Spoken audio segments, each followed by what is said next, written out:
இந்த இன்டர்வியூ வந்து 10 பாயிண்ட் பேசியிருந்தாங்கன்னா, அதில 1, 2 சில விஷயங்கள பேசுறாங்க இல்லையா? அவங்களுடைய தன்னை மீறிய சில விஷயங்கள வந்து பெரிய பாதிப்புகள வந்து ஒரு மென்மையா கடந்து போகின்றதுக்காக, தெரியப்படுத்துறதுக்காக சில விஷயங்கள் சொல்றாங்க. பட் அந்த மீதி இருக்கிற 8 பாயிண்ட்டையும் விட்டுட்டு, இந்த 2 பாயிண்ட்ட பூம் பண்ணி, ஒரு வேறு விஷயங்களா போயிட்டுருக்கிறது தான் அப்படிதான் நான் பார்க்குறேன். அவரு அந்த இன்டர்வியூல பேசின நெறைய பாயிண்ட்டுகள் என்னென்னமோ இருக்கு.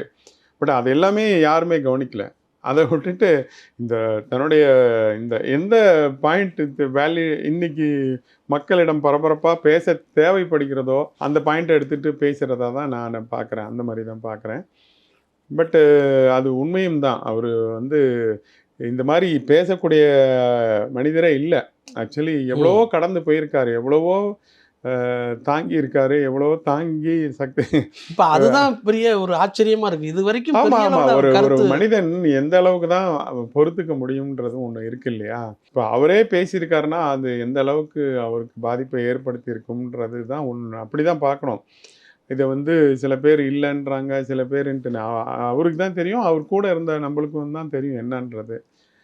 அ அதனால் அவரோட மத்த விஷயங்கள வந்து 100 பாயிண்ட் இருக்கு. அத விட்டுட்டு இந்த 1 பாயிண்ட், 2 பாயிண்ட்ட வந்து ஃபோக்கஸ் பண்ணி பேசிட்டு இருக்கிறது ஆச்சரியமா இருக்கு.